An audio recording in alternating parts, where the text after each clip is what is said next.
차 키 주면 난 뭘 타고 다녀? 뭘 타고 다니든 그건 당신 사정이죠. 당신이 내 우유에 몰래 약을 타서 내 돈을 빼돌릴 때 그건 너무하지 않았냐고. 안녕하세요. 여러분의 지친 마음에 쉼을 드리는 마음 쉼터입니다. 시어머니의 환갑잔치, 저는 무릎을 꿇지 않았다는 이유로 시동생에게 피를 토할 만큼 맞았습니다. 그런데 시어머니는 싸늘하게 말했죠. 꼴 좋다. 버르장머리 없는 것. 저는 그 한마디에 지난 3년간의 모든 인내를 끝내기로 결심했습니다. 오늘 제가 들려드릴 이야기는 한 여성이 자신을 짓밟은 시댁에 어떻게 통쾌하고 완벽한 복수를 하는지에 대한 이야기입니다. 과연 그녀는 어떻게 모든 것을 되찾았을까요? 끝까지 지켜봐 주세요. 제 이름은 서연, 올해 30살입니다. 박 여사 댁에 며느리로 들어온 지 3년. 저는 조용히 사는 법을 배웠습니다. 한때 훈련장을 누비던 전직 육군 장교의 기백을 숨기고 오직 평화라는 두 글자를 위해 제 자신을 죽여왔죠. 결혼식 날, 어머니는 제 손을 잡고 말씀하셨습니다. 여자의 인생은 남편에게 달려있지만 가장 중요한 것은 인내라고요. 저는 그 말을 믿었습니다. 제 희생이 지독한 시댁 식구들을 변화시킬 수 있을 거라고 믿었죠. 하지만 오늘 이 지역에서 가장 호화로운 연회장 한가운데서 화려한 샹들리에와 시끄러운 웃음소리 아래 서 있는 저는 씁쓸하게 깨달았습니다. 제 인내는 그저 그들의 탐욕과 악랄함을 키우는 비료에 불과했다는 것을요. 박 여사의 환갑잔치는 성대하게 열렸습니다. 하객들은 모두 이 지역에서 꽤나 힘 좀 쓴다는 사람들이었죠. 적어도 박 여사는 그렇게 보이길 원했습니다. 그녀는 무대 중앙에 붉은 벨벳 의자에 거만하게 앉아 용과 봉황이 수놓아진 최고급 한복을 입고 메추리 알만 한 진주 목걸이를 걸고 있었습니다. 사회자가 마이크를 잡고 외쳤습니다. 다음 순서로 맏며느님께서 시어머님의 만수무강을 기원하는 헌주의식을 거행하겠습니다. 저는 그 자리에 얼어붙었습니다. 헌주의식이라니.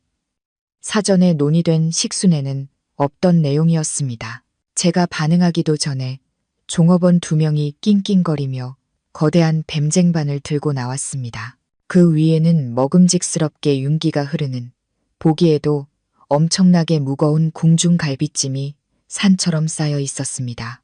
박 여사는 저를 힐끗 쳐다봤습니다. 그 입가의 미소는 차갑고 도전적이었죠. 우리 박씨 가문의 가풍이다. 며느리가 효심을 보이려면 이 예물을 머리 위로 들고 무릎을 꿇어 어른께 올리고 15분간 가르침을 들은 후에야 일어설 수 있느니라. 연회장은 쥐 죽은 듯 조용해졌고 모든 시선이 제게 쏠렸습니다. 호기심, 어린 눈빛, 안타까워하는 눈빛, 그리고 시댁 쪽 친척들이 앉은 테이블에서는 비웃음 섞인 웃음소리가 터져 나왔습니다. 저는 무거운 댐쟁반을 한 번, 그리고 제 남편 민준을 한 번 쳐다봤습니다. 그는 제 곁에 제가 사준 말끔한 양복을 입고 서 있었지만 어깨는 움츠러들었고 제 시선을 피하고 있었습니다. 제가 남편의 팔에 바싹 다가가 속삭였습니다. 민준 씨, 이게 어떻게 된 거예요? 어머님이 사람들 앞에서 날 망신 주려는 거잖아요. 민준은 저를 쳐다보지 않았습니다. 대신 제 팔뚝을 세게 꼬집으며 이를 악물고 말했습니다. 그냥 해. 어머니 연세도 있으신데 친척들 앞에서 체면 좀 세우고 싶으신 것뿐이야. 분위기 망치지 마. 팔을 꼬집힌 고통보다 더한 실망감이 제 가슴을 채웠습니다. 며느리의 인격을 모독하는 게 체면을 세우는 일인가요? 저는 깊은 숨을 한번 들이쉬고 허리를 꼿꼿이 편 채박 여사를 똑바로 쳐다봤습니다. 가까운 테이블에 들릴 만큼 큰 목소리로 말했습니다. 어머님, 만수무강을 기원하는 잔은 술이나 차로 올리겠습니다. 요즘 시대에 이렇게 무거운 것을 들고 무릎까지 꿇는 건 적절하지 않을 뿐더러 효도의 척도가 될 수도 없습니다. 박 여사의 얼굴에서 미소가 싹 사라졌습니다. 그녀는 의자 팔걸이를 세게 내리치며 소리쳤습니다. 뭐라고? 네가 감히 날 가르치려 들어. 이 집안의 법은 나다. 무릎을 꿇지 않는 건 불효야. 이 많은 손님들 앞에서 내 얼굴에 똥칠을 하겠다는 거냐? 연회장의 분위기는 얼어붙었습니다. 민주는 창피함에 얼굴이 새빨개졌습니다. 그는 제 팔을 거칠게 잡아 끌며 갈라진 목소리로 말했습니다. 서연아, 미쳤어. 당장 무릎 꿇고 어머니께 사과해. 저는 민준의 손을 뿌리치고 무대 아래로 내려가려 했습니다. 이 끔찍한 연극에서 더는 착한 며느리 역할을 할 수 없었습니다. 하지만 제가 발을 떼기도 전에 뒤에서 검은 그림자가 덮쳐왔습니다. 시동생 민호였습니다. 그에게서는 지독한 술 냄새가 났고 얼굴은 취기와 분노로 벌겋게 달아올라 있었습니다. 민호는 소리쳤습니다. 미친 개, 우리 엄마를 속상하게 해? 그는 손을 휘둘렀습니다.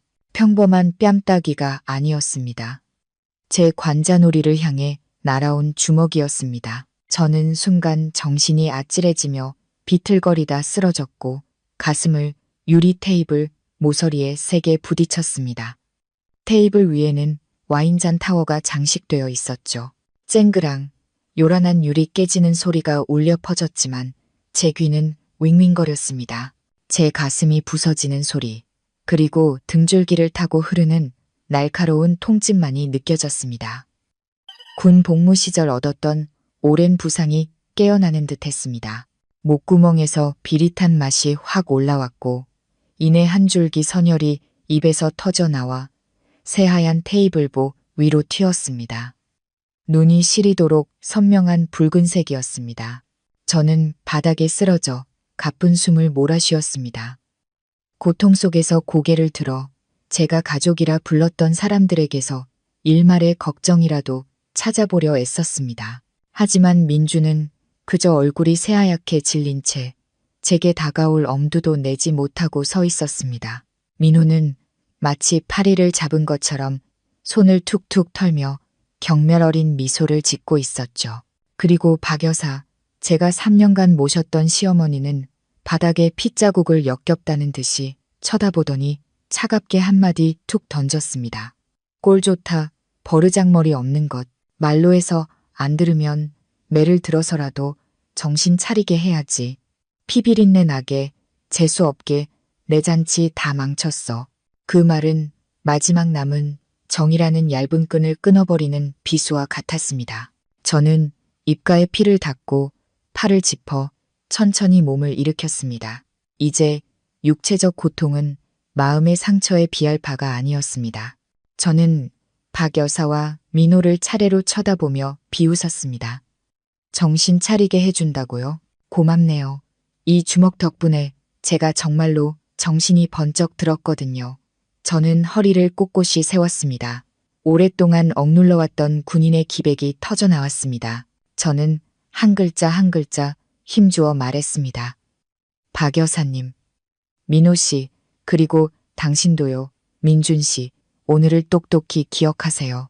여기는 당신들 마음대로 하는 가문이 아니라 대한민국입니다. 당신들 같은 깡패들에게는 가풍이 아니라 군법과 형법이 적용될 뿐이죠. 제 선언은 정적 속에 떨어졌지만 그것도 잠시 시댁 친척들 테이블에서 다시 비웃음이 터져 나왔습니다. 한시 고모가 입술을 삐죽이며 크게 말했습니다. 어머, 저것 좀 봐.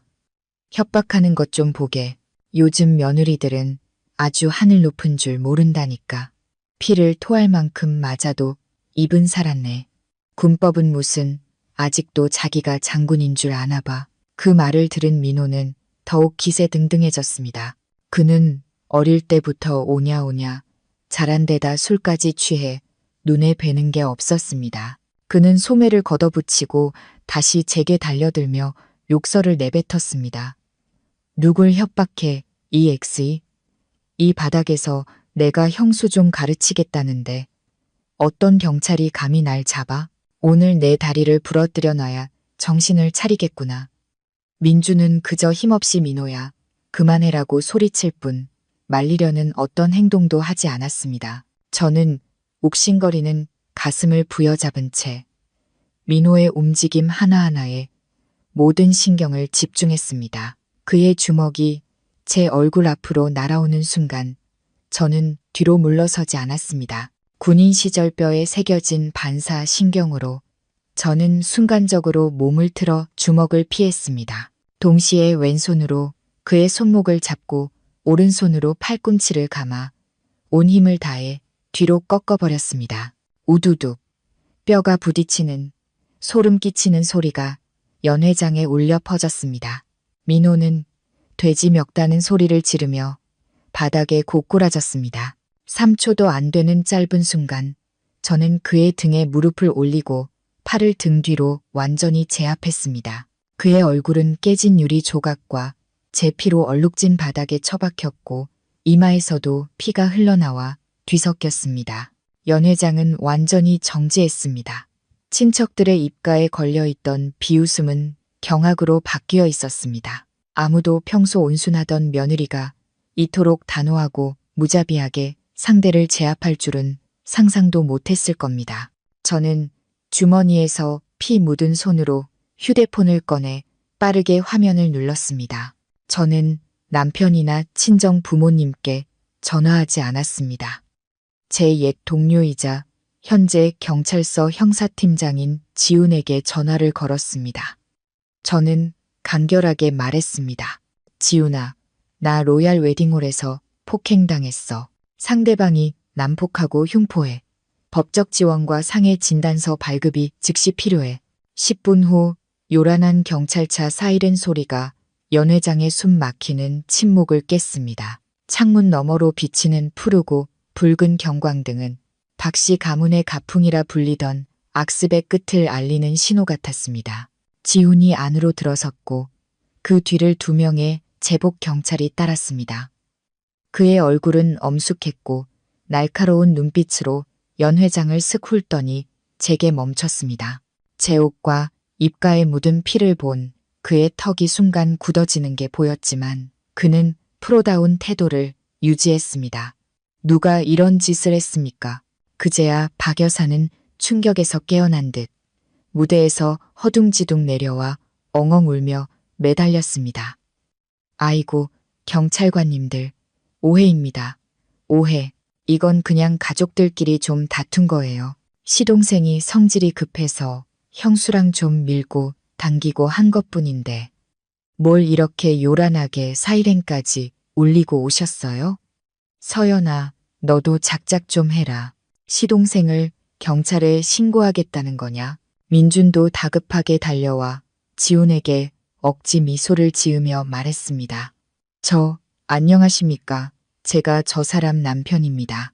부부끼리, 형제끼리 살다 보면 그릇 부딪히는 소리도 나고 그러는 거 아니겠습니까? 제가 안에 잘 타이를 테니 이만 돌아가 주시면 감사하겠습니다. 저는 민준을 쳐다봤습니다. 자기 집안의 추악한 진실을 덮으려는 그의 모습에 참을 수 없는 경멸감이 치밀어 올랐습니다. 저는 민호를 제압하던 자세를 풀고 두 경찰관이 그를 인계받게 한 뒤 피 묻은 옷을 정돈하며 일어섰습니다. 지훈을 똑바로 쳐다보며 또박또박 말했습니다. 지훈 팀장님, 현장 증거 보존 및 특수상해 혐의로 정식 입건을 요청합니다. 증거는 제 휴대폰의 녹음 파일과 사건 발생 직후 연 회장 매니저에게 요청해둔 CCTV 영상입니다. 이건 가족 다툼이 아니라 조직적인 폭행입니다. CCTV라는 말에 박 여사의 얼굴이 새하얗게 질렸습니다. 그녀는 민준의 팔을 붙잡고 떨리는 목소리로 말했습니다. 예, 내 마누라한테 뭐라고 말 좀 해봐. 제가 지금 제 동생을 죽이려고 하잖아. 민준은 제게 돌아서서 애원과 원망이 섞인 눈빛으로 말했습니다. 서연아, 제발 일 크게 만들지 마. 민호는 술에 취해서 실수한 것뿐이야. 이렇게까지 하면 우리 집안 체면이 뭐가 돼? 고소 취하하고 집에 가서 우리끼리 조용히 해결하자. 저는 그의 손을 세게 뿌리쳤습니다. 체면, 민호가 날 피토하게 때릴 때 당신들은 체면 생각했어요? 당신 어머니가 매를 들어 정신 차리게 해야 한다고 했을 때 내 목숨은 생각했냐고요? 지훈이 신호를 보내자 차가운 수갑이 철컥 소리를 내며 민호의 손목에 채워졌습니다. 민호는 발버둥치며 소리쳤습니다. 이거 놔. 내가 형수 가르치는데 뭐가 잘못됐어? 엄마, 나 좀 구해줘. 저는 바닥에 주저앉은 박 여사, 멍하니 서 있는 민준, 그리고 혹시라도 엮일까봐 잔뜩 움츠린 친척들을 둘러보며 무서울 정도로 차분한 목소리로 말했습니다. 오늘 여기서 누가 감히 선처를 부탁하거나 사건을 무마하려 든다면 그 사람 또한 범인 은닉 및 불고지죄로 함께 고소하겠습니다. 저는 말하면 반드시 실행합니다. 병원 특유의 소독약 냄새에 정신이 들었습니다.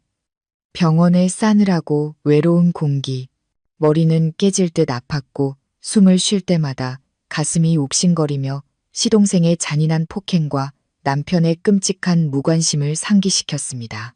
저는 멍하니 새하얀 병원 천장을 바라보며 옆에서 규칙적으로 울리는 심박 측정기 소리를 들었습니다. 병실 문이 조용히 열리고 중년의 의사 한 분과 지훈이 들어왔습니다. 지훈의 얼굴은 여전히 엄격했지만 저를 보는 그의 눈빛에는 숨길 수 없는 안타까움이 스쳐 지나갔습니다. 의사는 차트를 넘기며 차분한 목소리로 말했습니다. 6번 늑골에 금이 갔고 강한 충격으로 인한 가벼운 뇌진탕과 내부 출혈 소견이 있습니다. 잠정적인 상해 진단은 약 12%로 피해자의 고소 없이도 형사 입건이 가능한 수준입니다. 저는 그 숫자들이 텅 빈 마음에 아무런 감흥을 일으키지 않는 것을 느꼈습니다. 3년의 청춘을 바쳐 이룬 가정의 민낯이 제 건강 12%와 맞바꾼 결과였습니다. 제가 고개를 끄덕이며 감사 인사를 하려는데 의사가 갑자기 목소리를 낮추고 제게 더 가까이 다가왔습니다. 그의 눈빛이 심상치 않게 진지해졌습니다. 그리고 한 가지 더 알려드릴 것이 있습니다. 혈액 검사 결과 근육신경을 억제하는 종류의 신경안정제 성분이 미량 검출되었습니다. 저는 그 자리에 얼어붙었습니다. 심장이 쿵 하고 내려앉는 것 같았습니다. 신경안정제라니. 저는 단 한 번도 그런 약을 복용한 적이 없었습니다. 군 생활 덕분에 제 건강은 누구보다 좋았습니다. 저는 혼란 속에서 갈라지는 목소리로 되물었습니다. 네, 무슨 말씀이세요? 전 신경안정제를 먹은 적이 없는데요. 의사는 의미심장한 눈빛으로 저를 보며 말했습니다. 이 약은 주로 흥분 상태의 정신과 환자에게 사용됩니다. 정상인이 장기간 복용할 경우 무기력증, 집중력 저하, 판단력 상실 등을 유발할 수 있습니다. 검출된 양으로 보아 최근이 아니라 꽤 오랜 기간 복용해온 것으로 보입니다. 의사의 말은 제 머릿속을 헤집는 번개와 같았습니다. 지난 3개월간의 기억들이 안개를 걷고 모습을 드러냈습니다. 온몸이 녹초가 된 듯 피곤했던 밤들, 머리가 멍하고 정신을 차릴 수 없었던 순간들, 그리고 무엇보다 매일 밤 잠들기 전 민준이 타주던 따뜻한 우유 한 잔이 떠올랐습니다. 요즘 너무 피곤해 보여. 이거 마시고 푹 자. 서연아. 그의 다정한 미소와 함께 건네던 그 말이, 그 다정함이 독이 든 칼날이었다니. 저는 눈을 감았습니다. 침대 시트를 쥔 손에 뼈마디가 하얗게 드러날 정도로 힘이 들어갔습니다. 눈물이 흘러내렸습니다. 육체의 고통 때문이 아니었습니다. 목구멍까지 차오르는 역겨움 때문이었습니다. 제가 남편이라 부르던 남자, 제가 가장 믿었던 사람이 매일 밤 저를 독살하고 있었습니다. 대체 왜? 제가 깊이 잠들게 해서, 제가 멍청해지게 만들어서. 한밤중에 울렸던 은행 OTP 인증, 문자 알림, 그리고 아침이면 삭제되어 있던 기록들이 떠올랐습니다. 배터리가 없다며 제 휴대폰을 만지작거리던 민준의 모습도요. 그는 제 지문과 얼굴 인식을 이용해 금융 앱을 열기 위해 제가 깊이 잠들 필요가 있었던 겁니다. 옆에 서 있던 지훈도 제 표정에서 이상한 낌새를 눈치챈 듯 했습니다. 그가 제 어깨에 손을 얹으며 조용히 물었습니다. 서연아, 무슨 일이야? 저는 눈을 떴습니다. 제 눈빛은 더 이상 배신당한 아내의 슬픔이 아니었습니다. 적의 실체를 파악한 군인의 결의에 차 있었습니다. 지금 쓰러질 순 없었습니다. 제 자신을 위해, 제 모든 것을 되찾기 위해 일어서야 했습니다. 저는 쉰 목소리지만 또박또박 말했습니다. 지훈아, 민준의 모든 금융거래 내역과 내 명의로 된 대출 내역을 즉시 확인해줘. 지훈은 더 묻지 않고 제 의도를 파악했습니다. 그는 단호하게 고개를 끄덕였습니다. 바로 사람 시켜서 알아볼게. 넌 아무 걱정 말고 쉬어. 나머진 내가 알아서 할 테니까. 지훈과 의사가 나간 후 저는 차가운 병실에 홀로 남았습니다. 창밖에서는 비가 내리기 시작했습니다. 꼭 제가 희망을 품고 시댁에 들어가던 그날처럼요. 이제 그 희망은 잿더미가 되어 제 순수함과 믿음을 덮어버렸습니다. 병실 문이 다시 열렸습니다. 이번엔 의사나 지훈이 아니었습니다. 민준이었습니다. 그는 손에 죽통을 들고 초췌하고 걱정스러운 얼굴로 들어왔지만 그의 눈은 도둑처럼 주위를 살피고 있었습니다. 민준은 테이블에 죽을 내려놓고 제 침대 옆에 앉았습니다. 그의 목소리는 구역질이 날 정도로 다정했습니다. 깼어? 당신이 좋아하는 소고기죽 사왔어. 뜨거울 때 좀 먹어. 저는 대답 없이 그를 쳐다보기만 했습니다. 저 위선적인 얼굴, 저 다정한 목소리가 수년간 저를 속여왔습니다. 이제 약이 든 우유의 진실을 알고 나니 그는 사람의 탈을 쓴 독사로밖에 보이지 않았습니다. 민주는 제가 말이 없자 그저 평범한 부부싸움 후의 토라짐이라 생각했는지 제 머리를 쓰다듬으려 손을 뻗었습니다. 저는 고개를 돌려 피했고 그의 손은 허공에서 멈칫했습니다. 그는 멋쩍게 손을 거두며 슬픈 표정을 지었습니다. 서연아, 화난 거 알아. 어제 일은 민호가 잘못했고 어머니도 너무 흥분하셨어. 하지만 생각해봐. 그래도 한 가족이잖아. 일을 이렇게 크게 만들어서 경찰 부르고 상해 진단까지 받으면 남들이 우리를 보고 뭐라고 하겠어. 고소 취하해줘. 내가 민호시켜서 정식으로 사과하게 할게.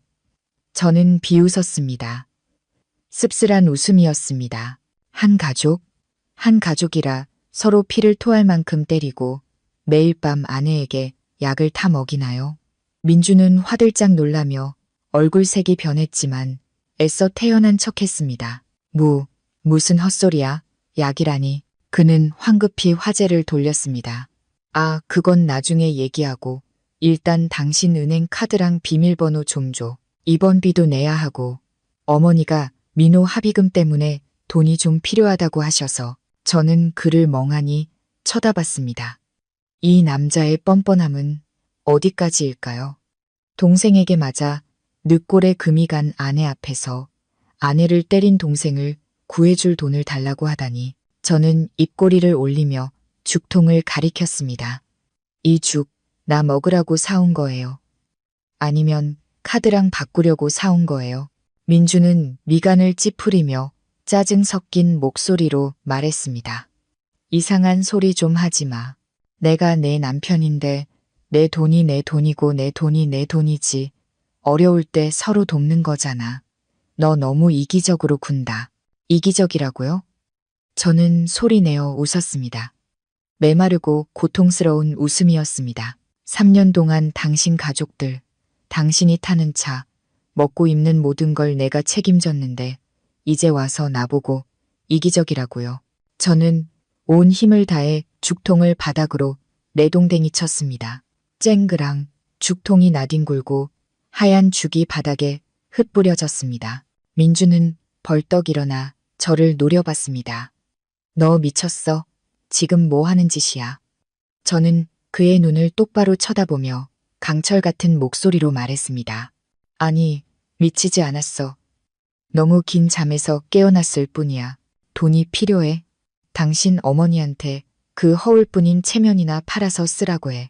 민주는 얼굴이 시뻘개져서 손을 치켜들었습니다. 습관처럼 제 뺨을 때리려던 그의 손은 제 얼굴에 닿기도 전에 다른 손에 의해 저지당했습니다. 어느새 문 앞에 지훈이 서 있었습니다. 그의 얼굴은 얼음장처럼 차가웠고 눈빛은 상대를 찢어버릴 듯이 날카로웠습니다.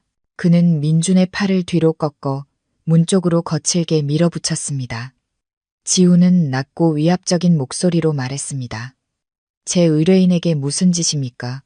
법적으로 피의자 및 그 가족은 수사 과정에서 피해자에게 접근하거나 위협할 수 없습니다. 민주는 고통에 찬 비명을 지르며 발악했습니다. 난 남편이야. 나한테는 권리가 있어. 그럴 권리 이제 없습니다. 지훈이 그의 말을 자르고 병실 밖으로 내쫓았습니다. 지금부터 서연 씨와 관련된 모든 문제는 저와 변호사가 대리합니다. 당장 꺼지시죠. 문이 민준의 얼굴 앞에서 쾅 닫혔습니다. 저는 지훈의 든든한 등을 바라보며 꾹 참았던 눈물을 터뜨렸습니다. 약해서가 아니었습니다. 오랫동안 갈망했던 보호받는 느낌을 남편이 아닌 옛 동료에게서 받았다는 사실 때문이었습니다. 그날 오후 지훈이 소개해준 김 변호사가 두꺼운 서류 뭉치를 들고 찾아왔습니다. 창밖에는 여전히 비가 내리고 있었습니다. 저는 침대에 기댄 채 제 결혼 생활의 사망 선고서나 다름없는 서류 뭉치를 들었습니다. 김 변호사가 안경을 고쳤으며 프로페셔널하지만 안타까운 목소리로 말했습니다. 서연 씨, 재정 상황이 생각보다 복잡합니다. 요청하신 대로 모든 자산을 검토했습니다. 그는 서류를 한 장씩 넘기며 굵게 표시된 숫자들을 가리켰습니다. 민준 씨가 타고 다니는 외제차 명의는 민준 씨로 되어 있지만 구매 대금 전체가 서연 씨 개인 계좌에서 이체된 기록이 있습니다. 지금 살고 계시는 아파트, 다행히 서연 씨가 결혼 전에 구매한 단독 명의 자산입니다. 하지만 내부 가구와 가전제품 대부분은 서연 씨 돈으로 구매하셨고요. 가장 충격적인 것은 예금 내역이었습니다. 제가 군인 시절부터 모아온 적금과 예금 통장 3개, 총 1억 원에 가까운 돈이 모두 인출되었습니다. 인출 시점은 제가 민준이 타준 우유를 마시고 깊이 잠들었던 시기와 정확히 일치했습니다. 저는 눈앞에서 춤추는 글자들을 보며 가슴이 찢어지는 듯 했습니다. 그가 재산 관리는 내가 할 테니 당신은 푹 쉬어라고 다정하게 말할 때 그는 제 피땀 어린 돈을 빼돌리고 있었던 겁니다. 그는 현금뿐만 아니라 제 명의로 여러 금융 앱에서 신용대출까지 받았습니다. 저는 떨리는 손으로 마지막 장을 넘겼습니다. 제가 어리석게도 민준에게 만들어준 가족카드 사용 내역서였습니다. 시어머니께 사드린 홍삼 세트, 신우이의 피부, 관리실 비용, 민준의 개인 아이템 결제, 룸살롱과 안마시술소 비용까지 모두 제 카드 한도로 결제되었습니다. 저는 서류를 덮고 눈을 감았습니다. 목구멍까지 차오르는 분노를 억누르기 위해 깊은 숨을 쉬었습니다. 저는 눈물을 흘리지 않았습니다. 눈물은 이미 말라버렸고 이제 남은 것은 차가운 이성뿐이었습니다. 저는 지난 3년간 제 피를 빠는 흡혈귀들을 가족인 줄 알고 부양해왔습니다. 저는 김 변호사를 보며 단호하게 말했습니다. 변호사님, 박 여사 가족에게 제 아파트에서 당장 퇴거하라는 내용 증명을 작성해 주십시오. 김 변호사는 고개를 끄덕이며 노트북 키보드를 두드렸습니다. 기한은 며칠로 드릴까요? 24시간. 저는 망설임 없이 답했습니다. 그 집은 제 고유 재산입니다. 정으로 살게 해줬지만 이제 정은 끝났으니 그들의 거주 권리도 끝났습니다. 24시간 후에도 나가지 않으면 공권력을 동원해 강제 집행하겠습니다. 김 변호사가 잠시 머뭇거렸습니다. 24시간은 너무 촉박하지 않을까요? 그래도 연세가 있으신 분인데 저는 제가 피를 토하는 모습을 싸늘하게 보던 박 여사의 눈빛을, 꼴좋다던 그녀의 목소리를 떠올리며 비웃었습니다. 연세, 그분은 존중받을 만한 어른처럼 행동하지 않았습니다. 나이라는 방패 뒤에 숨어 남을 괴롭히는 악인일 뿐이에요. 말이 통하는 사람에겐 평생을 줄 수도 있지만 은혜를 원수로 갚는 사람에겐 1초도 아깝습니다. 제 말대로 진행해 주세요. 위임장과 퇴거 통보서에 서명하자. 가슴을 짓누르던 돌덩이가 내려가는 기분이었습니다.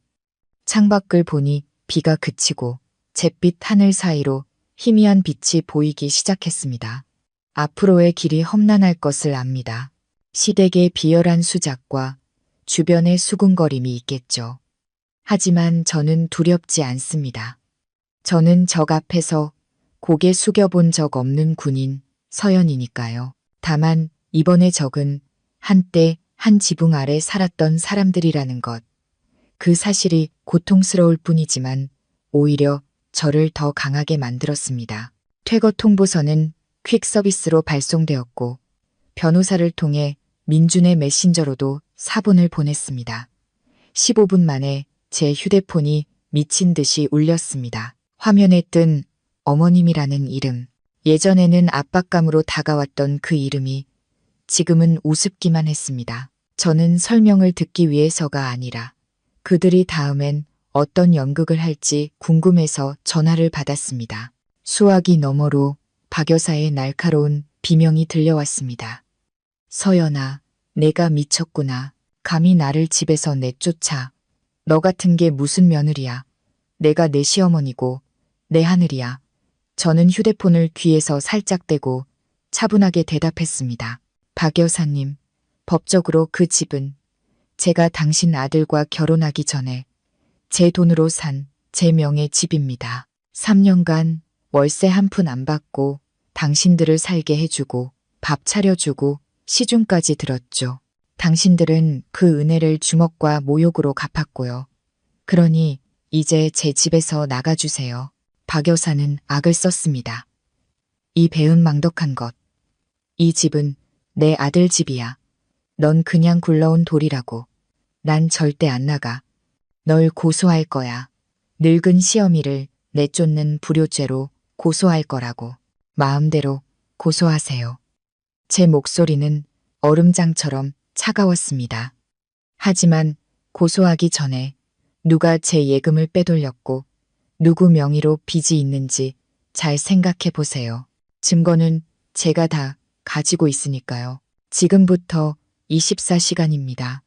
시간이 지나도 안 나가시면 그땐 저도 인정사정 없습니다. 저는 전화를 끊고 번호를 차단했습니다. 하지만 그들의 성격상 쉽게 포기하지 않을 거라는 걸 알았습니다. 그들은 한번 달라붙으면 끝까지 피를 빠는 거머리 같은 인간들이니까요. 예상대로 그날 오후 친하게 지내던 옆집 언니에게서 문자와 함께 몰래 찍은 사진 몇 장이 도착했습니다. 서연아, 너희 집 무슨 일이야? 시어머니가 시골 친척들까지 동원해서 짐을 나르는데 꼭 이사 가는 것 같지가 않아.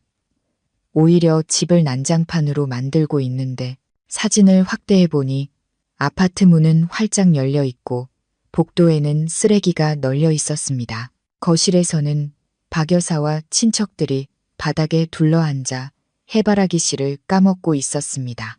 제가 매일 소중하게 닦던 고급 원목 마루 위에는 해바라기 씨 껍질이 하얗게 흩뿌려져 있었습니다. 그들은 일부러 시끄러운 음악을 틀고 담배를 피워대며 제 소중한 공간을 난장판으로 만들고 있었습니다. 저는 그 광경을 보며 더 이상 아까운 마음이 아니라 역겨움을 느꼈습니다. 패배자들의 비열한 발악. 그들은 제가 아까워서 다시 돌아와 빌기라도 할 줄 알았을까요? 착각도 유분수죠. 저는 옆집 언니에게 답장을 보냈습니다. 언니, 고마워요. 그냥 신경 쓰지 마세요. 잘못 엮이면 언니만 피곤해져요. 그리고 저는 아파트 관리사무소와 관할지구대에 연락했습니다. 제가 직접 그들과 싸울 필요는 없었습니다. 법과 규정으로 상대하면 그만이었죠. 저는 관리소장에게 문자를 보냈습니다. 소장님, 1805 집주인 서연입니다. 현재 입원 중인데 CCTV와 이웃의 제보를 통해 신원불명의 사람들이 제 집에서 소란을 피우고 쓰레기를 무단 투기하는 등 질서를 어지럽히고 있음을 확인했습니다. 이들은 더 이상 거주 권한이 없는 불법 점유자들입니다. 즉시 단전, 단수 조치와 함께 현장 확인을 요청합니다. 내일 경찰과 함께 방문하겠습니다. 문자를 보내고 휴대폰을 내려놓았습니다. 의기양양하게 해바라기 씨를 까먹던 박 여사의 머리 위로 불이 꺼지고 수도꼭지에서 물이 끊기는 장면이 상상됐습니다. 여름의 무더위와 암흑이 존중이라는 두 글자를 가르쳐줄 첫 번째 수업이 될 겁니다. 통보 후 정확히 24시간이 지났을 때 저는 1805 앞에 나타났습니다. 제 곁에는 김 변호사와 관할 지구대 경찰관 2명, 아파트 관리소장, 그리고 이삿짐센터 직원들이 함께했습니다. 저는 더 이상 환자복 차림이 아니었습니다. 깔끔하게 다려진 하얀 셔츠와 검은 슬랙스를 입었습니다. 움직일 때마다 상처가 옥신거렸지만 겉으로는 티내지 않았습니다. 초인종을 눌렀습니다. 벨소리는 울렸지만 안에서는 아무런 기척이 없었습니다. 그들이 안에 있다는 것을 알았습니다. 잘못을 저지르고 어른이 용서해 주길 기다리는 어린애처럼 버티고 있겠죠. 저는 경찰관에게 고개를 끄덕였습니다. 경찰관이 문을 두드리며 외쳤습니다. 안에 계신 분들 문 여십시오. 주거 무단 침입 및 공공질서 문란으로 신고가 접수되었습니다.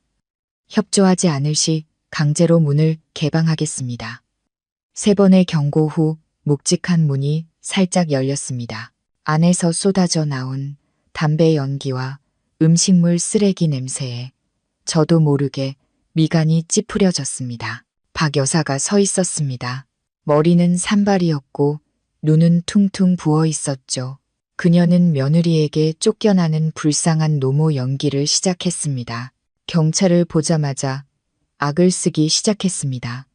아이고, 세상 사람들, 이것 좀 보세요. 며느리가 사람들을 끌고 와서 집을 빼앗으려 해요. 이 늙은 시어미를 길바닥으로 내쫓으려 한다고요. 저는 한 발짝 다가가 그녀와 마주 섰습니다. 제 눈에는 더 이상 존경심이 없었습니다. 불법 침입자를 보는 집주인의 차가운 시선만이 존재했죠. 저는 또박또박 말했습니다. 도덕은 그렇게 소리 지른다고 생기는 게 아닙니다. 도덕은 여기 이 법적 서류에 있습니다. 김 변호사가 박 여사 앞에 서류를 내밀었습니다. 박 여사님, 이것은 서연 씨 단독 명의의 부동산 등기부등본입니다. 여사님과 다른 분들은 이 집의 주소지도 등록되어 있지 않고 임대차 계약도 없습니다. 서연 씨가 무상 거주 허락을 철회했으니 즉시 짐을 챙겨 퇴거하십시오. 박 여사는 얼어붙었습니다. 그녀는 거실에 모여있던 친척들을 돌아봤습니다. 아까까지만 해도 기세등등하던 그들은 경찰을 보자 쥐 죽은 듯 조용해졌습니다. 법 앞에서 드러나는 비겁한 군중의 모습이었습니다. 저는 이삿짐센터 직원들에게 신호를 보냈습니다. 건장한 청년들이 검은색 대형 쓰레기 봉투를 들고 안으로 들어갔습니다. 저는 소파 위에 널브러진 옷가지들과 시골에서 가져온 보따리들을 가리키며 차갑게 명령했습니다. 전부 저 검은 봉투에 담아주세요. 제 돈으로 산 게 아니고 제 이름으로 된 영수증이 없는 물건은 전부 쓰레기로 간주하고 복도로 치워주세요. 박 여사는 자기 옷이 쓰레기 봉투에 담기는 것을 보고 기겁하며 달려들었습니다. 내 물건에 손대지 마, 이 못된 것들아. 시어미 물건이 쓰레기냐. 저는 벽에 기댄 채 그 혼란스러운 광경을 무심하게 바라봤습니다. 네, 지금 제게 당신과 그 가족에 관련된 모든 것은 치워버려야 할 쓰레기나 다름없습니다. 아까우면 직접 들고 나가서 간수하세요. 제 집 바닥 더럽히지 말고요. 30분도 채 안 돼요. 제 소중한 아파트는 깨끗해졌습니다. 검은 쓰레기 봉투 더미가 아파트 복도에 처량하게 쌓였습니다. 박 여사와 친척들은 그 쓰레기 더미 한가운데서 쫓겨나 마치 노숙자처럼 멍하니 서 있었습니다. 문이 닫히기 직전 박 여사가 원망 가득한 눈으로 저를 보며 이를 갈았습니다. 너 이렇게 독하게 굴면 천벌 받을 거다. 나를 내쫓았으니 내 아들도 널 버릴 거고 넌 평생 외롭게 살 거야. 저는 문이 완전히 닫히기 전에 가벼운 미소를 지으며 말했습니다. 걱정해 주셔서 감사합니다. 하지만 피 빨아먹는 기생충들과 함께 사느니 차라리 평화 속에서 외롭게 사는 게 낫겠네요. 안녕히 가세요. 다시는 보지 맙시다. 철컥 문 잠그는 소리가 건조하게 울리며 두세 개를 갈라놓았습니다. 밖은 그들의 굴욕과 소란, 안은 저의 고요함과 깨끗함. 저는 문에 기댄 채 바닥으로 주저앉았습니다. 갑자기 눈물이 터져 나왔습니다. 후회해서가 아니었습니다. 제 자신에 대한 연민 때문이었습니다. 내 피땀으로 산이 집의 주인이 되기 위해 이토록 잔인한 방법을 써야만 했다는 사실이 서글펐습니다. 민주는 자신이 매일 타고 다니는 흰색 외제차를 무척이나 자랑스러워했습니다. 그에게 그 차는 단순한 이동수단이 아니라 그의 텅 빈 내면을 가려주는 화려한 갑옷 같은 것이었죠. 그는 동료들에게 스스로의 능력으로 산 차라고 자랑했지만 계약금부터 매달 할부금까지 모두 제 월급 통장에서 빠져나간다는 사실은 단 한 번도 말한 적이 없었습니다. 다음 날 아침 저는 김 변호사와 함께 민준의 회사로 향했습니다. 전화로 차를 돌려달라고 해봤자 허영심 가득한 그에게는 소용없을 것을 알았습니다. 그가 가장 두려워하는 것, 바로 사람들 앞에서의 창피함으로 공격해야 했습니다. 우리는 회사 주차장에서 기다렸습니다. 8시 15분 익숙한 흰색 차가 미끄러지듯 들어왔습니다. 민준이 차에서 내려 넥타이를 고쳐매고 머리를 쓸어 넘기며 동료들에게 웃으며 인사했습니다. 그는 여전히 멋있어 보였습니다. 아내가 병원에 입원해 있거나 늙은 어머니가 길거리로 쫓겨난 사람처럼 보이지 않았죠. 제가 숨어있던 곳에서 나와 그의 앞을 막아섰습니다. 민주는 화들짝 놀라며 얼굴에서 미소를 지웠습니다. 서연아, 네가 여긴 어떻게 병원에서 나온 거야? 주변 동료들이 호기심 어린 눈으로 쳐다보기 시작했습니다. 민주는 목소리를 낮추고 다정한 척하며 속삭였습니다. 여보, 무슨 일 있으면 집에 가서 얘기해. 나 곧 회의 들어가야 한단 말이야. 여기서 소란 피우면 사람들이 비웃어. 저는 주변 사람들은 신경 쓰지 않고 오직 그만을 쳐다보며 손을 내밀었습니다. 차키, 이리 내놔요. 민주는 더듬거렸습니다. 차키라니. 무슨 소리야? 나 이 차로 거래처 가야 해. 저는 그의 말을 잘랐습니다. 주차장에 울릴 만큼 큰 목소리로 말했습니다. 이 차, 명의는 당신 앞으로 되어 있지만 구매 대금, 보험료, 3년간의 유류비까지 전부 내 돈으로 냈어요. 아내 돈으로 거칠해하고 사람들 앞에서 으스대는 거 이제 충분히 했잖아요. 이제 회수하겠습니다. 주변이 웅성거리기 시작했습니다. 방금 전까지 부러움의 대상이었던 민주는 이제 조롱과 경멸의 대상이 되었습니다. 그의 얼굴이 시뻘개졌습니다. 그는 이를 악물고 위협적으로 속삭였습니다. 너 작작 좀 해. 날 어디까지 망신시킬 셈이야? 차키 주면 난 뭘 타고 다녀? 저는 비웃었습니다.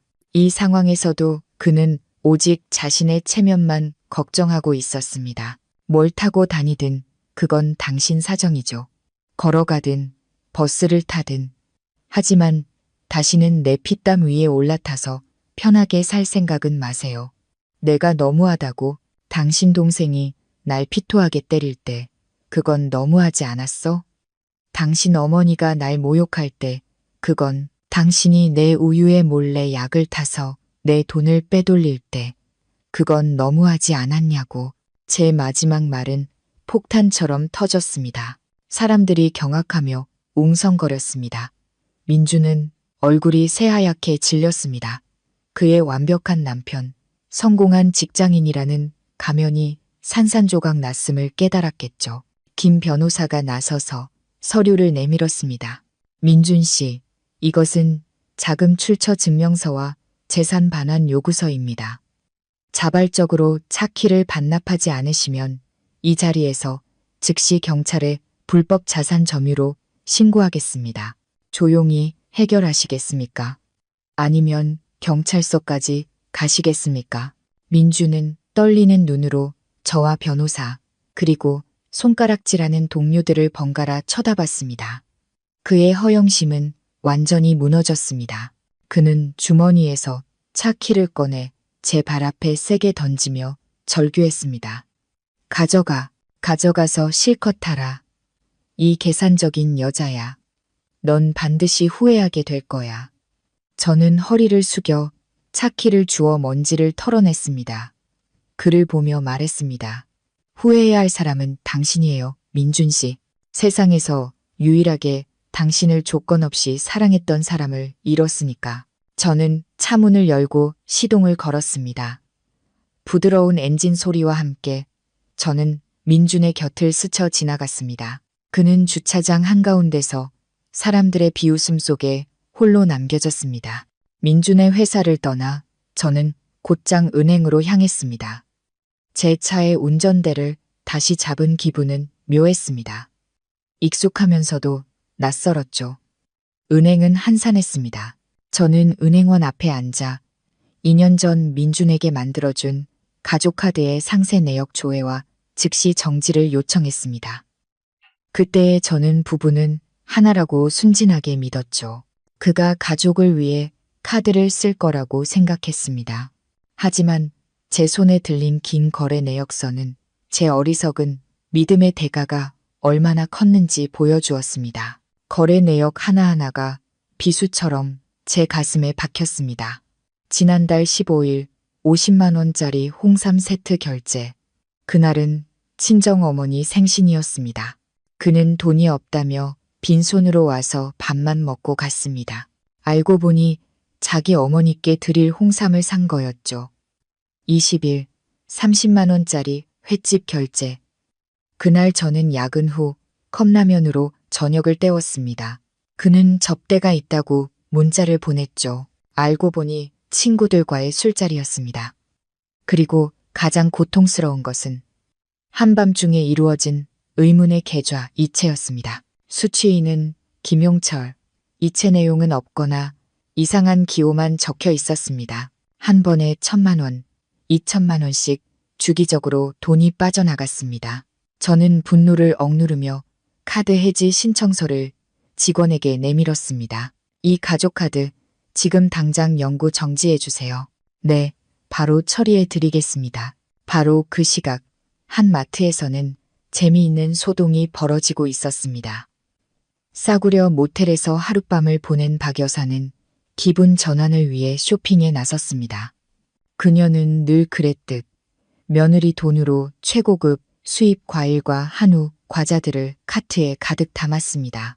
계산대 앞에 선 그녀는 거만하게 제 카드를 내밀었습니다. 이걸로 긁어. 계산원이 카드를 긁었지만 오류가 떴습니다. 다시 긁어도 마찬가지였습니다. 어머님, 이 카드는 정지되었거나 한도가 초과된 것 같습니다. 현금이나 다른 카드는 없으세요?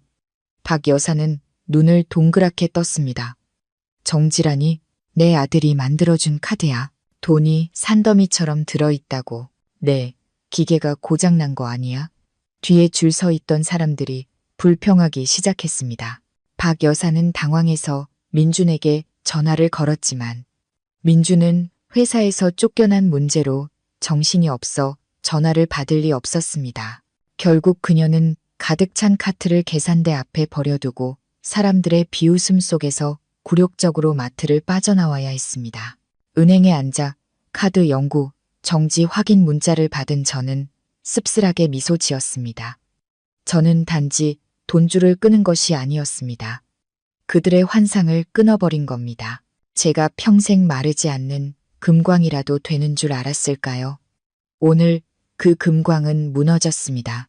예상대로 경제적 압박과 체면 손상에 직면한 시댁 식구들은 그들이 가진 마지막 무기, 즉 입과 여론을 이용해 반격하기 시작했습니다. 그날 저녁, 친구의 작은 원룸에서 잠시 신세를 지고 있는데 휴대폰 알림이 미친 듯이 울렸습니다. 박씨 가문 종친회 단체 채팅방이었습니다. 예전에는 제가 명절 인사를 하고 선물을 보냈던 곳이죠. 채팅방을 열자 박 여사의 3분짜리 음성 메시지가 눈에 띄었습니다. 재생 버튼을 누르자 그녀의 처절한 울음소리가 터져 나왔습니다. 아이고, 집안 어르신들, 제 며느리, 그 서연이란 애가 저를 죽이려 해요. 자기가 돈 좀 있다고 늙은 시어미를 대낮에 길바닥으로 내쫓고 시동생은 팔을 부러뜨리고 경찰서에 쳐넣었어요. 제가 이 나이 먹도록 이렇게 악독한 사람은 처음 봅니다. 이제는 돈줄까지 다 끊어서 제가 죽 한 그릇 사 먹을 돈도 없게 만들었어요. 아이고, 내 신세야. 그녀는 완벽하게 조작된 이야기로 저를 가해자로, 자신과 자기 아들을 불쌍한 피해자로 둔갑시켰습니다. 민호가 저를 때린 것, 민준이 제게 약을 먹인 것은 쏙 빼놓고 오직 제가 시어머니를 내쫓고 돈을 끊었다는 사실만 부각했죠. 그러자 1년 내내 조용하던 단체 채팅방이 들끓기 시작했습니다. 시골에 사는 얼굴도 잘 모르는 친척들이 도덕적인 판사라도 된 양저를 심판하기 시작했습니다. 요즘 며느리들 정말 무섭네. 우리 형수님이 얼마나 순하신데 돈 좀 있다고 어른 무시하는 것들은 혼나야 해. 시어머니를 내쫓는 건 천벌 받을 짓이다. 서연아. 수많은 욕설과 비난이 쏟아졌습니다. 저는 휴대폰을 든 채 손가락이 차가워지는 것을 느꼈습니다. 그들의 저주가 무서워서가 아니었습니다. 진실이 무엇이든 일단 자기 식구 편부터 들고 보는 인간들의 이기심이 씁쓸했기 때문입니다. 그들에게 저는 영원한 남이었습니다. 반박하고 싶었습니다. 제가 맞았다고, 제가 사기당했다고 설명하고 싶었습니다. 하지만 손가락이 멈췄습니다. 편견에 가득 찬 사람들에게 설명해봤자 무슨 소용이 있을까요? 저는 휴대폰 화면을 끄고 옆으로 던져버렸습니다. 지금의 침묵은 굴복이 아니었습니다. 적절한 때를 기다리는 사냥꾼의 평정심이었습니다. 그들이 여론으로 저를 죽이려 한다면 오늘 밤까지는 마음껏 떠들게 놔둘 겁니다. 내일 아침 제가 가진 강철 같은 증거들이 공개되면 위선으로 가득 찬 그 박씨 가문은 침묵하게 될 테니까요. 저는 그들에게 꾸며낸 이야기보다 진실이 훨씬 더 무섭다는 것을 보여줄 겁니다. 친구의 좁은 원룸 구석에 웅크리고 앉아 저는 무표정한 얼굴로 휴대폰 화면을 응시했습니다. 박씨 가문 종친회 채팅방의 메시지들은 칼날처럼 날카롭고 악독했습니다. 결혼식 날 저를 올렸던 그들이 이제는 저를 독사, 돈만 아는 나쁜 년이라 부르며 저주를 퍼붓고 있었습니다. 이상하게도 연회장에서 뺨을 맞았을 때처럼 아프지도 남편에게 배신당했을 때처럼 분노가 치밀지도 않았습니다. 그저 텅 빈 느낌, 믿음이 산산조각 나고 나니 어떤 비난도 더 이상 상처를 낼 수 없었습니다. 저는 기다렸습니다. 그들의 분노가 절정에 달하고 모든 위선적인 얼굴들이 다 드러날 때까지 욕설이 잦아들고 박 여사의 신세 한탄이 이어질 무렵 저는 행동을 시작했습니다. 저는 변명하거나 싸우지 않았습니다. 그저 조용히 제가 3가지 강철 증거라고 부르는 것들을 채팅방에 올렸습니다. 첫째, 연회장 CCTV 원본 영상. 민호가 제게 주먹을 휘두르는 장면, 제가 피를 토하는 모습, 그리고 박 여사의 매를 들어 정신 차리게 해야지라는 목소리까지 선명하게 담겨 있었습니다. 둘째, 상해 진단서 사진. 상해 12%라는 글자와 기관의 붉은 직인이 찍힌 형사 사건으로 넘어갔음을 알리는 공식 문서였습니다. 셋째, 지난 3년간의 제 은행 거래 내역. 민준에게 이체된 수많은 돈과 박 여사가 긁은 카드값 내역을 붉은색으로 표시해 누가 이 집안을 먹여 살렸는지 명백히 보여주었습니다. 시끄럽던 채팅방이 순식간에 조용해졌습니다. 마치 누군가 그들 모두의 목을 조른 것처럼 죽음 같은 침묵이 흘렀습니다.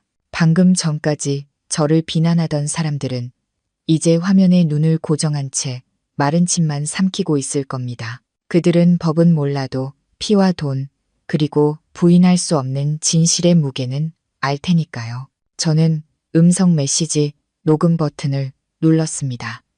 제 목소리는 차분했지만 강철처럼 단단했습니다. 어르신들 똑똑히 보십시오. 저는 공적인 일을 했던 사람입니다. 오직 증거와 법으로만 말합니다.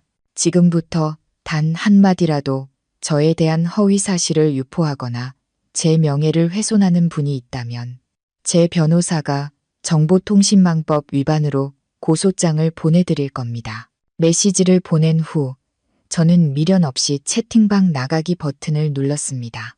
그 가족이라는 이름의 족쇄와의 마지막 연결고리를 끊어버렸습니다.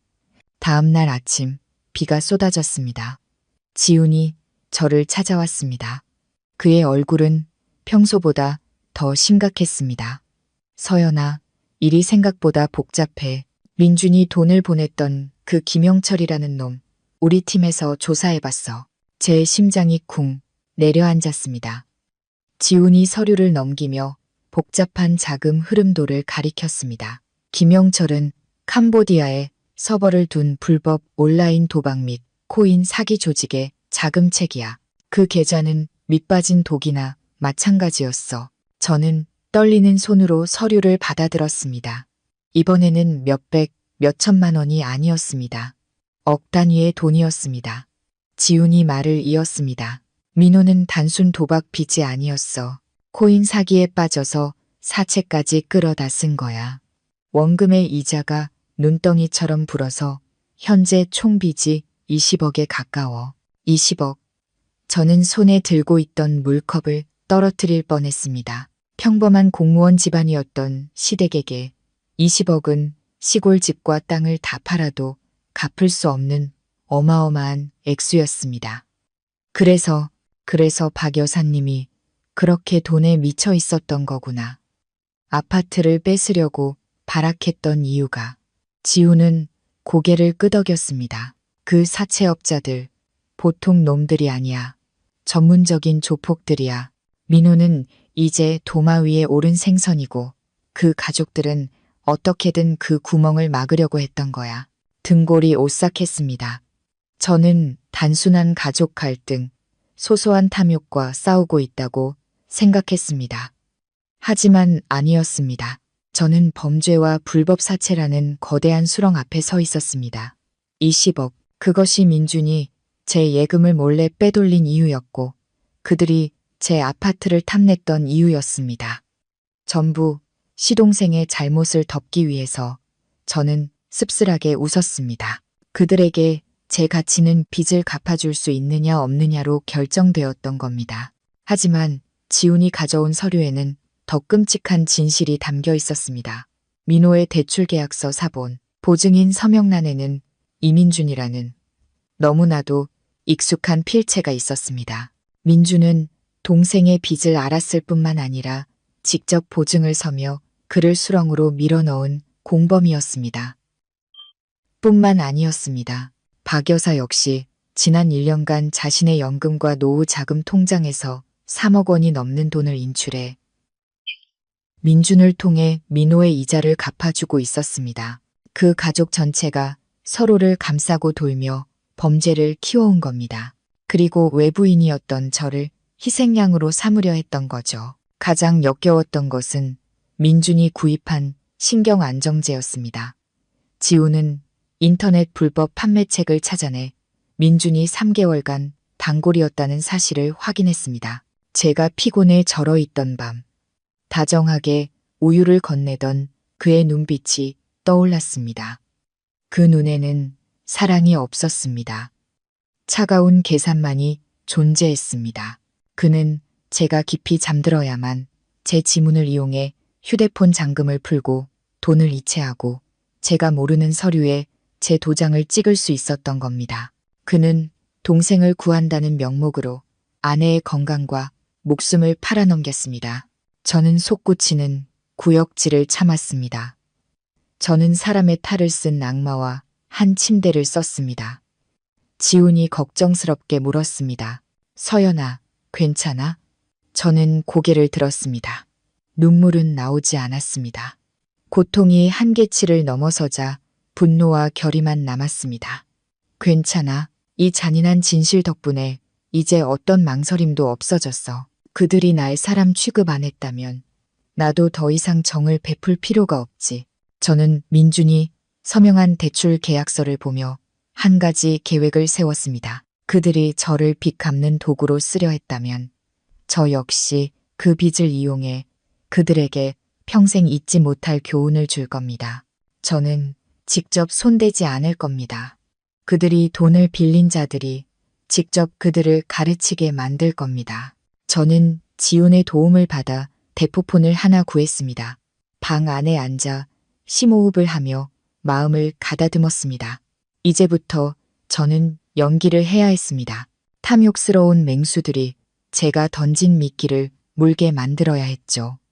저는 사채업자들의 전단지에 적힌 번호로 전화를 걸었습니다. 네, 롱다오 캐피탈입니다. 누구시죠? 수화기 너머로 거친 남자의 목소리가 들렸습니다. 저는 코를 막고 수다스럽고 얄미운 동네 아주머니 목소리를 흉내냈습니다. 사장님 찾는데요. 제가 그 민호라는 놈에 대한 비밀 정보를 좀 아는데 사장님이 걔 찾느라 혈안이시라면서요. 상대방은 잠시 침묵하더니 경계심과 흥미가 섞인 목소리로 물었습니다. 당신 누구요? 아는 거 있으면 빨리 말해. 그럼 보상해주지. 저는 비웃으며 이야기를 꾸며냈습니다. 내가 누군지는 알 거 없고 그냥 그 집안이 안 입고 와서 그래요. 사장님, 그 민호라는 놈 찾아봤자 소용없어요. 걔는 빈털털이라고요. 근데 그 집안은 돈이 썩어나는 부자예요. 부자인데 왜 돈을 안 갚아? 아이고, 그걸 모르셨어요? 형이란 놈은 대기업 간부라 외제차 끌고 다니고 그 형수란 여자가 진짜 알부자예요. 부동산 투기로 수십억을 벌어서 최근에 땅 판 돈을 집에다 쌓아두고 있다니까요. 지금 빚 안 갚으려고 일부러 가난한 척하는 거예요. 그 부부가 지금 이혼하면서 재산 분할 중인데 마누라가 돈 다 들고 튀려고 해서 민호가 돈을 못 갚는 거라고요. 저는 마누라가 돈 들고 튄다. 재산 분할 같은 자극적인 단어들을 강조하며 그들의 탐욕을 자극했습니다. 그래서 지금 그놈들 어디 있는데 남자가 으르렁거렸습니다. 그 가족 전부 Y 동네 X 골목 끝에 있는 허름한 빌라에 숨어 있어요. 빨리 가보셔야 할걸요. 마누라가 돈 다 빼돌리면 사장님은 구경도 못할 테니까. 아, 그리고 그 엄마를 조지세요. 며느리 금고 열쇠를 그 여자가 갖고 있대요.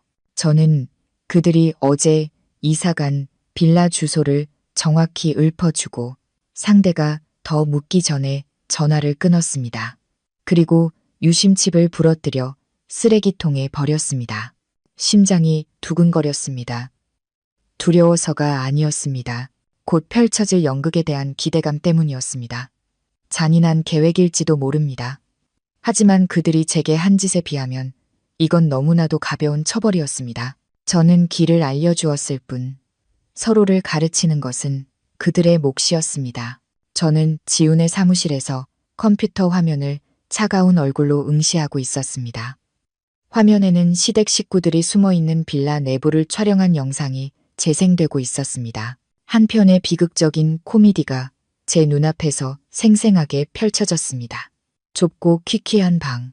박 여사와 민준, 민호가 컵라면을 앞에 두고 둘러앉아 있었습니다. 그때 낡은 문이 거칠게 부서지며 문신을 한 건장한 남자들이 들이닥쳤습니다. 선두에 선 노란 머리의 남자가 야구 방망이를 들고 있었습니다.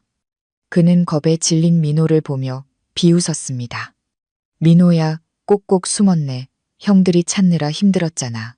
듣자 하니 너희 집이 그렇게 부자라며 형은 대기업 다니고 형수는 알부자라는데 왜 이런 쥐구멍에 숨어 있어? 민호는 덜덜 떨며 말했습니다.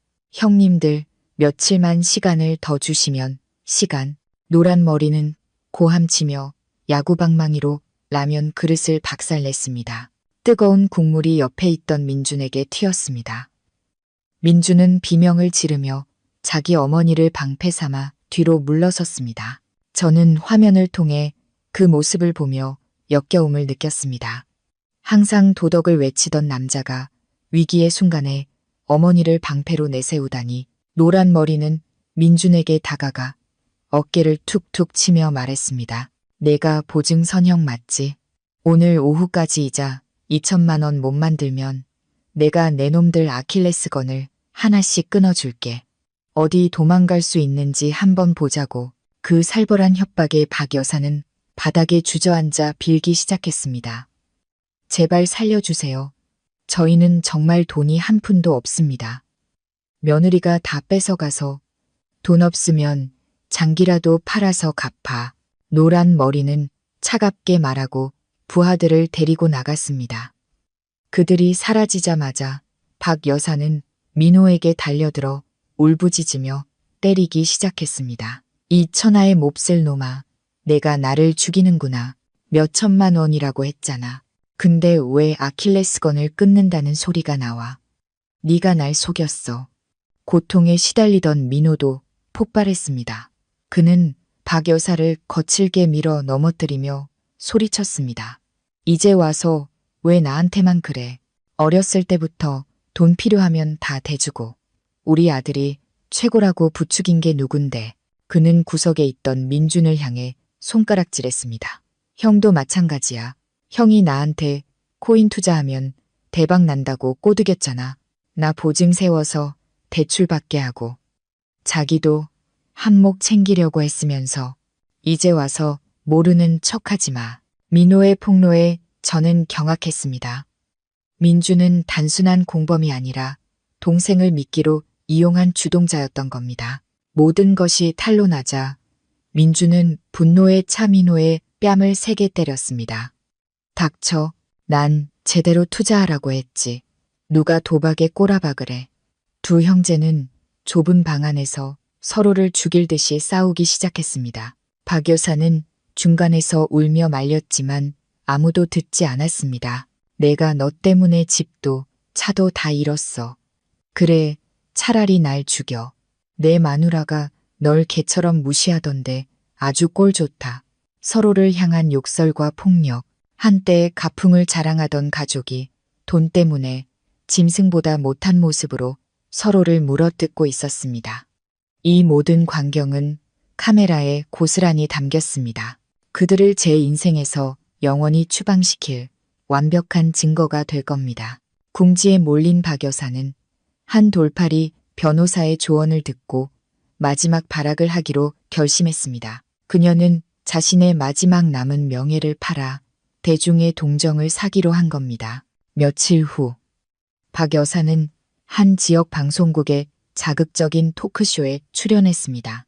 화면 속 그녀는 일부러 낡고 해진 옷을 입고 화만 얼굴로 눈물을 쏟아내며 자신이 며느리에게 학대당한 불쌍한 시어머니라고 연기했습니다. 제 며느리는 군인 출신이에요. 그 힘으로 저를 때리고 제 생일날에는 시동생 팔을 부러뜨리고 제 온몸을 멍투성이로 만들었어요. 그녀는 소매를 걷어 얼마 전 사채업자들에게 맞아서 생긴 멍자국을 보여주었습니다. 방송에서는 그 멍이 마치 제가 만든 것처럼 편집되었습니다. 그 애가 제 아들을 속여 빚을 지게 하고 집까지 빼앗아 저희 모자를 길거리로 내쫓았어요. 제발 저희에게 정의를 찾아주세요. 저는 분노에 몸을 떨었습니다. 그녀의 뻔뻔함은 상상을 초월했습니다. 그녀는 대중의 섣부른 동정심에 모든 것을 걸었습니다. 방송이 나간 후 제 인생은 지옥이 되었습니다. 군인 출신 악마 며느리라는 제목의 자극적인 영상이 인터넷에 퍼져나갔습니다. 수백 통의 욕설 문자와 협박 전화가 쏟아졌습니다. 회사에서는 저에게 무기한 정직 처분을 내렸습니다. 회사 앞에서 누군가 제게 오물이 든 봉지를 던졌습니다. 저는 그 자리에 서서 눈물을 참기 위해 입술을 깨물었습니다. 저는 도망치지 않을 겁니다. 그들이 저를 진흙탕으로 끌어내렸다면 저는 그 진흙으로 그들의 무덤을 만들어 줄 겁니다. 저는 지훈에게 연락했습니다. 지훈아, 이제 때가 됐어. 저는 그동안 모은 모든 증거, 즉 연회장 CCTV 원본, 시댁 식구들이 싸우는 영상, 상해 진단서, 은행 거래 내역을 모두 정리해 가장 공신력 있는 시사, 고발 프로그램 제작진에게 보냈습니다. 그들이 진실과 마주할 시간이 온 겁니다. 친정집에 돌아왔을 때 집안 분위기는 무겁게 가라앉아 있었습니다. 어머니는 눈이 퉁퉁 붓도록 우신 상태였고 아버지는 말없이 담배만 태우고 계셨습니다. 평생 명예를 중요하게 생각하며 살아오신 군인 출신 아버지의 마음이 얼마나 찢어질지 저는 감히 상상할 수 없었습니다. 저는 어머니의 손을 잡고 말했습니다. 엄마, 아무것도 믿지 마세요. 사람들이 여론으로 절 죽이려 한다면 저는 진실로 그들을 묻어버릴 거예요. 엄마, 딸, 잘못한 거 없으니 절 믿으세요. 저는 방으로 들어가 컴퓨터를 켰습니다. 지훈이 보내준 모든 증거 파일이 완벽하게 정리되어 있었습니다. 그리고 가장 결정적인 증거, 민준이 신경안정제를 사는 것을 인정하는 녹음 파일까지 저는 방송국에 연락했습니다. 제가 직접 출연해서 모든 것을 밝히겠습니다. 저는 방송국 스튜디오에 가장 당당한 모습으로 들어섰습니다. 군복을 연상시키는 짙은 카키색 셔츠를 입었습니다. 눈물로 동정을 구걸했던 박 여사와는 달리 저는 진실과 증거로 말하고 싶었습니다. 방송은 생방송으로 진행되었습니다. 앵커가 물었습니다. 서연 씨, 시어머니를 폭행했다는 의혹에 대해 어떻게 생각하십니까? 저는 카메라를 똑바로 응시하며 말했습니다. 저는 폭행한 적이 없습니다. 오히려 제가 피해자입니다. 지금부터 그 추악한 연극의 진실을 보여드리겠습니다. 제 말이 끝나자마 박간이 침 뒤 대형 스크린의 연회장 CCTV 영상이 재생되었습니다. 민호가 저를 가격하고 제가 피를 토하는 모습, 박 여사의 차가운 목소리까지 스튜디오는 충격에 휩싸였습니다. 이어서 상해 진단서와 시댁 식구들이 돈 때문에 서로를 물어뜯는 영상이 공개되었습니다. 그리고 마지막 결정타. 제가 혈액 검사 결과지와 USB를 꺼내 들었습니다. 이것이 그들이 저를 죽이려 했던 진짜 이유입니다. USB에서 재생된 녹음 파일. 걔한테 계속 약을 먹여서 정신 못 차리게 해야 지문으로 돈을 빼낼 수 있어. 너 입조심 안 하면 우리 둘 다 감옥 가. 민준과 민호의 대화였습니다. 스튜디오는 얼어붙었습니다. 저는 마지막으로 말했습니다. 저는 그들을 가족이라 믿었지만 그들은 저를 먹잇감으로 여겼습니다. 저는 오늘 해명하러 온 것이 아니라 범죄를 고발하러 왔습니다. 법이 이들을 심판할 것이라 믿습니다. 방송이 끝나자마자 여론은 180도 뒤집혔습니다. 저를 욕하던 사람들은 이제 박 여사 가족과 그들을 비호했던 방송국을 맹렬히 비난했습니다. 해당 방송국은 공식 사과문을 발표하고 프로그램을 폐지해야 했습니다. 그리고 박 여사 가족에게는 사회적인 심판이 내려졌습니다. 박 여사는 시장에서 상인들에게 쫓겨나고 민주는 회사에서 즉시 해고당했습니다. 그는 직장과 명예, 그리고 모든 것을 잃었습니다. 지훈이 말했습니다. 이제야 그들도 세상이 등 돌리는 기분이 어떤 건지 알게 됐을 거야. 하지만 저는 알았습니다. 막다른 길에 몰린 짐승이 가장 위험하다는 것을. 며칠 후 회사의 마지막 서류 정리를 하러 갔다가 지하 주차장에서 민준과 마주쳤습니다. 그는 며칠 만에 10년은 늙어 보였습니다. 술에 절어 엉망인 모습으로 그는 제 차를 막아서고 무릎을 꿇었습니다. 서연아, 내가 잘못했어. 제발 날 살려줘. 사채업자들이 우리 가족을 죽이겠다고 협박해. 고소 취하하고 돈 좀 빌려주면 평생 노예처럼 갚을게. 그의 눈에는 후회가 없었습니다. 오직 죽음에 대한 공포뿐이었습니다. 제가 침묵하자 그는 갑자기 일어나 과도를 꺼내 들고 저를 위협했습니다. 이 독한 년, 내가 죽으면 너도 같이 끌고 갈 거야. 저는 차 안에서 조금도 흔들리지 않았습니다. 날 위협한다고. 내 인생에 진짜 적은 칼을 든 당신이 아니라 약을 든 당신이었어. 저는 시동을 걸고 그를 스쳐 지나갔습니다. 백미러 속 그의 모습은 한없이 작고 처량했습니다. 법정의 날 비가 내렸습니다. 피고석에 선 민준과 민호는 완전히 망가져 있었습니다. 박 여사는 방청석에서 아들들의 모습을 보며 오열했습니다. 재판은 길지 않았습니다. 모든 증거가 명백했기 때문입니다. 재판장이 판결을 내렸습니다. 피고 이민호, 특수상해죄로 징역 3년, 피고 이민준, 아내 서연과 이혼을 허가하며 모든 채무는 피고 본인이 책임진다. 재산은 모두 서연의 소유로 인정한다. 또한 아내에게 약물을 투여하고 사문서를 위조한 혐의는 별도의 사건으로 분리하여 추가 수사 및 기소한다. 민주는 그 자리에 주저앉았습니다. 그의 악몽은 이제 시작이었습니다. 재판이 끝나고 박 여사가 제게 달려와 바짓가랑이를 붙잡고 빌었습니다. 서연아, 제발 우리 아들 좀 살려줘. 탄원서 좀 써줘.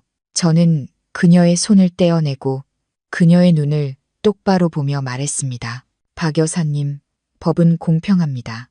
당신 아들이 저를 피토하게 때릴 때 당신은 절 살려줬나요? 당신 아들이 제게 독을 먹일 때 당신은 막았나요? 죄를 지었으면 죗값을 치르는 게 세상의 이치입니다. 저는 그녀를 뒤로하고 법원을 걸어 나왔습니다. 이제 제 인생에서 그들은 완전히 지워졌습니다. 법원을 나오자마자 저는 부동산에 연락해 그 아파트를 시세보다 싸게 금매로 내놓았습니다. 그 집은 제게 상처뿐인 공간이었습니다. 집을 판 돈으로 저는 새로운 꿈을 꾸기 시작했습니다. 지훈에게 사업 계획서를 내밀었습니다. 여성과 아동을 위한 전문 경호 및 법률 자문 회사, 로즈쉴드를 세울 거야. 더 이상 나처럼 홀로 고통받는 사람이 없었으면 좋겠어. 지훈은 제 계획서를 보더니 환하게 웃으며 말했습니다. 멋진 생각이야. 나도 투자할게. 동료로서 그리고 파트너로서 우리의 작은 사무실은 그렇게 시작되었습니다. 저와 지훈 그리고 뜻을 함께하는 저녁 여군 동료 몇 명. 우리의 첫 고객은 이혼한 전남편의 스토킹과 협박에 시달리던 한 여성이었습니다. 저는 그녀를 보며 과거의 저를 떠올렸고 진심을 다해 그녀를 보호했습니다. 그리고 마침내 그녀를 해치려던 전남편을 현장에서 제 앞에 경찰에 넘겼습니다. 그녀는 눈물을 흘리며 제게 말했습니다. 고마워요. 다시 살 수 있는 용기를 줘서. 시간이 흘러 어느 추운 겨울날 저는 노숙인들을 위한 봉사활동을 하다가 우연히 한 노인을 보았습니다. 쓰레기 더미에서 폐지를 줍는 앙상한 노인, 박 여사였습니다. 그녀는 믿을 수 없을 만큼 쇠약하고 남루해 보였습니다. 저는 잠시 망설이다 근처 아이에게 돈을 쥐어주며 저 할머니께 드리고 오라고 부탁했습니다. 그녀는 돈을 받고 허공에 감사 인사를 했습니다. 그녀가 고마워하는 하늘이 한때 그녀가 죽이려 했던 며느리라는 사실을 그녀는 평생 모를 겁니다. 그것으로 충분했습니다. 은혜도 원한도 이제 모두 끝났습니다. 섣달 그슨 날 저녁 저는 홀로 사무실에 남아 도시의 야경을 보고 있었습니다. 지난 1년이 주마등처럼 스쳐 지나갔습니다. 그때 지훈이 다가와 창가에 수선화 화분을 놓아주었습니다. 새해 소원 빌었어? 그가 물었습니다. 저는 미소 지으며 답했습니다. 세상의 모든 여성이 스스로를 지킬 수 있는 우산을 갖게 해달라고 빌었어. 당신은, 지훈은 제 머리카락을 부드럽게 넘겨주며 말했습니다. 난 내 옆에 있는 이 여성이 어떤 폭풍우 속에서도 평안하게 꽃 피울 수 있기를 빌었어. 험한 일은 내가 다 막아줄 테니. 그의 말에 가슴이 따뜻해졌습니다. 우리는 사랑한다는 말 대신 서로를 바라보며 미소 지었습니다. 새해 첫 식사는 저기 골목에 있는 쌀국수 어때?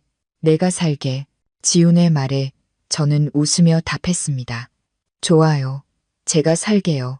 이제 내 인생의 주인은 나니까. 우리는 함께 사무실을 나섰습니다. 차가운 겨울바람 속에서 새로운 봄의 향기가 느껴졌습니다. 제 인생의 진짜 봄은 이제 막 시작되고 있었습니다. 오늘 이야기가 마음에 드셨다면 마음 쉼터 채널 구독과 좋아요 부탁드립니다. 여러분의 따뜻한 댓글은 저희에게 큰 힘이 됩니다. 시청해 주셔서 감사합니다.